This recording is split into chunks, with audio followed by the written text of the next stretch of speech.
Hello friends, welcome to மக்கள் சேவை channel. இன்றைக்கி நம்ம ஒரு சூப்பரான இன்ஃபர்மேஷன் பற்றி தான் பார்க்க போகிறோம். அதாவது மத்திய அரசின் ஸ்டாஃப் செலெக்ஷன் கமிஷன்லேருந்து சூப்பரான வேலையை இப்போ அறிவிச்சிருக்காங்க. இப்போ அந்த வேலைக்கு யார் யாரெல்லாம் அப்ளை பண்ணலாம், இதுக்கு தேவையான எலிஜிபிலிட்டி என்ன, இதை பற்றின மொத்த இன்ஃபர்மேஷன் தான் இந்த இப்போ பார்க்க போகிறோம்.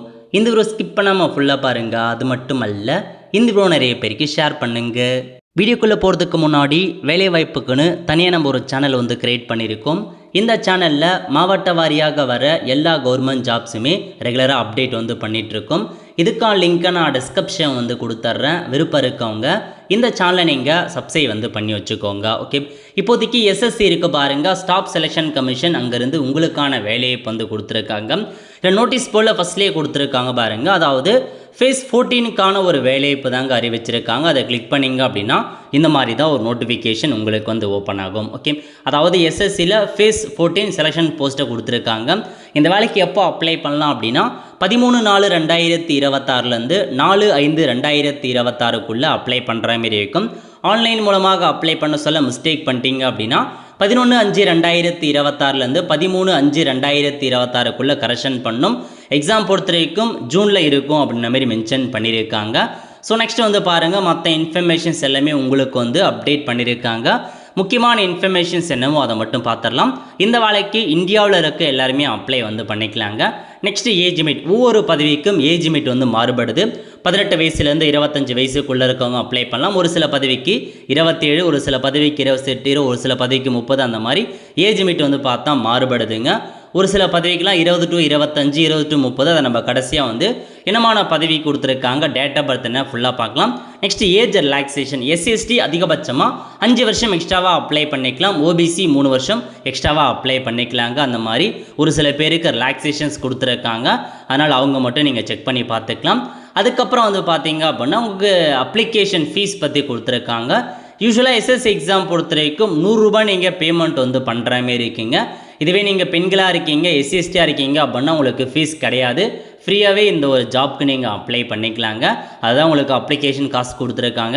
நெக்ஸ்ட் ஆன்லைன் மூலமாக அப்ளை பண்ணிட்டு மிஸ்டேக் ஆகிடுச்சு, அதை நீங்கள் கரெக்ஷன் பண்ணோம் அப்படின்னா அமௌண்ட்டை பேமெண்ட் பண்ணி தான் உங்களால் கரெக்ஷன்ஸ் பண்ண முடியும். அதுக்கான சார்ஜஸும் உங்களுக்கு மென்ஷன் பண்ணியிருக்காங்க. நெக்ஸ்ட் பார்த்தீங்கன்னா எக்ஸாம் சென்டர். ஸோ எக்ஸாம் சென்டரை பொறுத்த வரைக்கும் தமிழகத்தில் நிறைய இடங்கள் கொடுத்துருக்காங்க. அதாவது உங்களுக்கு மென்ஷன் பண்ணியிருக்காங்க பாருங்கள். சென்னை, கோயம்புத்தூர், மதுரை, சேலம், திருச்சிராப்பள்ளி, திருநெல்வேலி, வெள்ளூர் போன்ற இடங்கள்லாம் உங்களுக்கு எக்ஸாம் சென்டர் இருக்குது.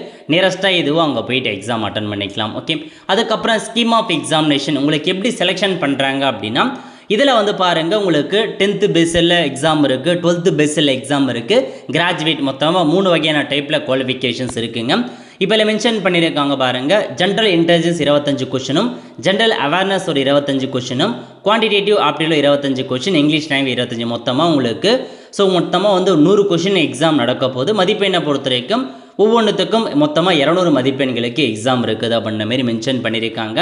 நெகட்டிவ் மதிப்பெண் ஆல்சோ உங்களுக்கு இருக்குதுங்க. எக்ஸாம் லாங்குவேஜ் ஹிந்தி மற்றும் இங்கிலீஷில் தான் இருக்கும் அப்படின்னு சொல்லிட்டாங்க. இங்கிலீஷில் மட்டும் தான் நீங்கள் எக்ஸாமினேஷன் அட்டன் பண்ணுற மாதிரி இருக்கும். இதை தவிர்த்து உங்களுக்கு ஸ்கில் டெஸ்ட் வைக்கிறாங்க. டைப்பிங், டேட்டா என்ட்ரி, கம்ப்யூட்டர் எந்த அளவுக்கு தெரிஞ்சிடும் அதுக்கான எல்லா ஸ்கில் டெஸ்ட்டையுமே வைப்போம் அப்படின்றத மென்ஷன் பண்ணிட்டாங்க. இதுக்கப்புறம் மெடிக்கல் எக்ஸாமினேஷன், டாக்குமெண்ட் வெரிஃபிகேஷன் அதெல்லாம் வச்சு செலெக்ஷன் பண்ணுறாங்க. நெக்ஸ்ட் சிலபஸ் கொடுத்துருக்காங்க பாருங்கள். மெட்ரிகுலேஷன் லெவல் 10th லெவலுக்கு என்னமான சிலபஸ் அதை மென்ஷன் பண்ணியிருக்காங்க. நெக்ஸ்ட் ஹையர் செகண்டரி 12th லெவலுக்கு என்னமான சிலபஸ், அதுக்கப்புறம் கிராஜுவேஷன் ஏபோ அதுக்கு என்ன சிலபஸ். ஏன்னா 3 வகையான குவாலிஃபிகேஷன்ஸுக்கும் எக்ஸாம் வைக்கிறாங்க. அதனால் நோட் பண்ணிவிட்டு உங்களுக்கான சிலபஸ் என்ன அப்படின்றத ரெஃபர் பண்ணுங்கள்.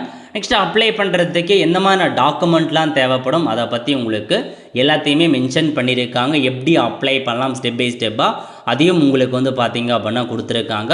ஸோ நோட் பண்ணிக்கோங்க. ஓகே, அதுக்கப்புறம் பார்க்க போகிறது போஸ்டிங். அதாவது மொத்தமாக 75வது பக்கத்தில் உங்களுக்கு போஸ்டிங் பற்றி கொடுத்துருக்காங்க.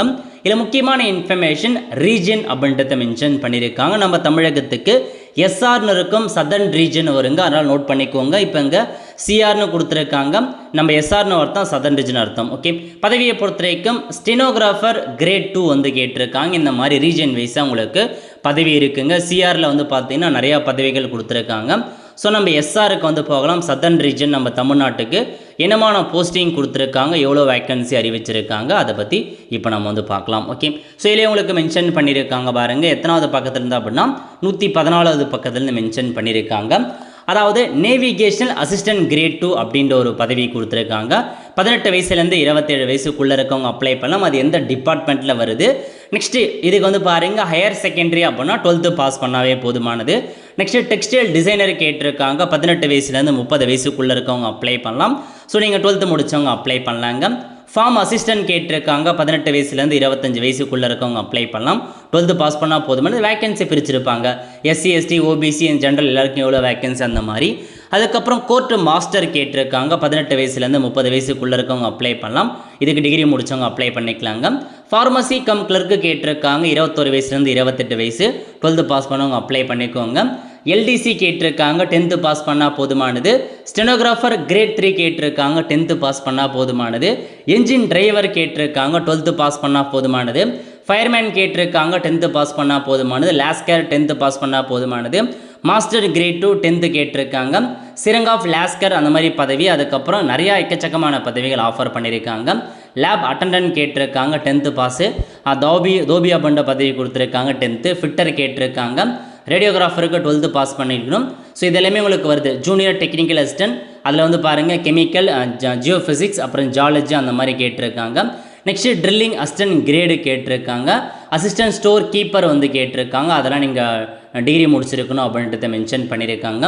எல்டிசி 12th கேட்டிருக்காங்க. சீனியர் ப்ராஜெக்டிஸ்ட் வந்து 12th கேட்டிருக்காங்க. மெயின்டெனன்ஸ் சூப்பர்வைசர் கேட்டிருக்காங்க. 12th பாஸ் பண்ணால் போதுமானது. ஸ்டாஃப் கார் டிரைவர் கேட்டிருக்காங்க. 10th பாஸ் பண்ணால் போதுமானது. நர்சிங் ஆர்டர்லி அப்படின்ற ஒரு பதவி 10th பாஸ் பண்ணால் போதுமானது. கேன்டீன் அட்டெண்டன்ட் கேட்டிருக்காங்க. லேப் அசிஸ்டன்ட் வந்து கேட்டிருக்காங்க. ஸோ எக்கச்சக்கமாக லைப்ரரி அண்ட் இன்ஃபர்மேஷன் அசிஸ்டன்ட் கேட்டிருக்காங்க. கிளர்க்கு கேட்டிருக்காங்க. Lab attendant, LDC, senior scientific assistant, lab technician கேட்டிருக்காங்க.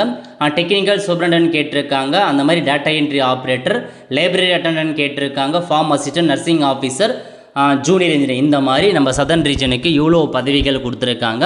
ஒவ்வொரு பதவிக்கும் ஏஜ் லிமிட் மாறுபடுது, அதேமாரி வேக்கன்சிஸ் மாறுபடுது, கல்வி தகுதி மாறுபடுது. அதனால் செக் பண்ணிக்கோங்க. நம்ம எல்லாமே சதர்ன் ரீஜனுக்கு கீழே வரும். தமிழகம் மட்டும் இல்லை, இன்னொரு சில ஸ்டேட்டும் சேர்ந்து தான் சதர்ன் ரீஜனுக்கு கீழே வருதுங்க. அதனால் நோட் பண்ணிக்கோங்க. ஓவராலாக எவ்வளோ வேக்கன்சி கொடுத்துருக்காங்க அப்படின்னா 3003 வேக்கன்சி அறிவிச்சிருக்காங்க. ஸோ மொத்தமாக 382 பதவிகள் கொடுத்துருக்காங்க. அதாவது இந்தியா முழுக்கவே மொத்தமாக 3003 வேக்கன்சி. எல்லாமே நல்ல ஒரு பதவி, நல்ல ஒரு குவாலிஃபிகேஷன் தான். ஏன்னா எல்லாம் பேசிக் லெவல் ஒரு குவாலிஃபிகேஷன் தான் கொடுத்துருக்காங்க. பதவியும் நல்ல பதவி தாங்க. ஸோ விருப்பம் இருக்கவங்க, தகுதி இருக்கவங்க ஆன்லைன் மூலமாக அப்ளை வந்து பண்ண பாருங்கள். ஸோ எக்கச்சக்கமான வேக்கன்சி, நிறையா பதவி. 10th டிகிரி முடித்தவங்க வரைக்கும் தாராளமாக இந்த வேலைக்கெல்லாம் நீங்கள் அப்ளை பண்ணலாங்க. ஸோ எப்படி இந்த வேலைக்கு ஆன்லைன் மூலமாக ஸ்டெப் பை ஸ்டெப்பாக அப்ளை பண்ணுறது கொடுத்து நான் நெக்ஸ்ட் வீடியோ வந்து போஸ்ட் பண்ணுறேன். அப்போ நீங்கள் அதில் பார்த்து இந்த வேலைக்கு ஆன்லைன் மூலமாக நீங்களே அப்ளை பண்ணிக்கலாங்க. ஸோ இப்போதைக்கு இந்த ஜாப் பற்றி ஃபுல்லாக தெரிஞ்சுக்கோங்க. நிறைய பேருக்கு ஷேர் பண்ணுங்கள். அடுத்த ஒரு நிலைவில் சந்திப்போம். நன்றி, வணக்கம்.